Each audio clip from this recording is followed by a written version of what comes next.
Hello বন্ধুরা, আজ আমি তোমাদের মাঝে একটি মজার গল্প নিয়ে এসেছি, যা শুনলে তোমরা অনেক মজা পাবে।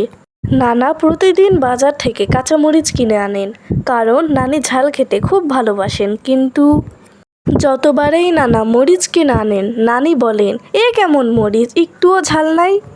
নানার মনে হলো এবার কিছু একটা করতেই হবে। সেদিন নানা বদ্ধপরিকর হয়ে গেলেন বাজারে। ভাবলেন এবার ঝাল মরিচ কিনবেন। চোখ, কান, মুখ, নাক সব দিয়েই পরীক্ষা করবে। একটা মরিচ নিয়ে কামড় দিয়ে দেখলেন ঝাল আছে কিনা বোঝার জন্য। আরেকটা মরিচ ভেঙে নাকের কাছে শুকলেন। বাজারের ঠিক মাঝখানে অবস্থান করছিল নানা। হঠাৎ ঠিক সেই মুহূর্তে পিছন থেকে এক লোক ধাক্কা দিল, আর মরিচটা সোজা গিয়ে লাগলো নানার নাকে আর ফর্সা গালে। আহারে! সঙ্গে সঙ্গে নানার গাল আর নাক লাল হয়ে গেল, ঠিক যেন মরিচের মতো লাল।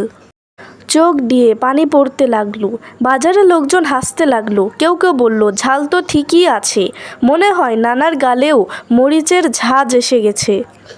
নানা আর সহ্য করতে না পেরে বাড়ি ফিরে চিৎকার করে বললেন, শালা, তোর ঝাল তুই খারে, আমার গাল নাক তো ঝালের আগুনে পুড়ে গেল। গল্পের শিক্ষা: ঝাল খোঁজার চেয়ে ঝাল সহ্য করা বেশি কঠিন। কখনো কখনো অতিরিক্ত প্রমাণ দিতে গেলে নিজেরই বিপদ হয়। জীবনে আমরা অনেক সময় অনেকে খুশি করতে গিয়ে এমন কিছু প্রমাণ করতে চাই যা প্রমাণের প্রয়োজন ছিল না। এক বিন্দু ঝালের খোঁজে পুরো মুখ পড়ে যাওয়ার মতো ঘটনা আমাদেরও ঘটে, যখন আমরা সীমা ছাড়িয়ে যাই শুধু ভালো হতে গিয়ে।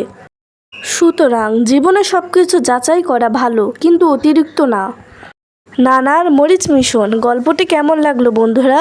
যদি ভালো লাগে শেয়ার করে ভাইরাল করে দাও। তোমার একটি শেয়ারে এই লাল গালের গল্পটি ছড়িয়ে যাবে সবার মাঝে।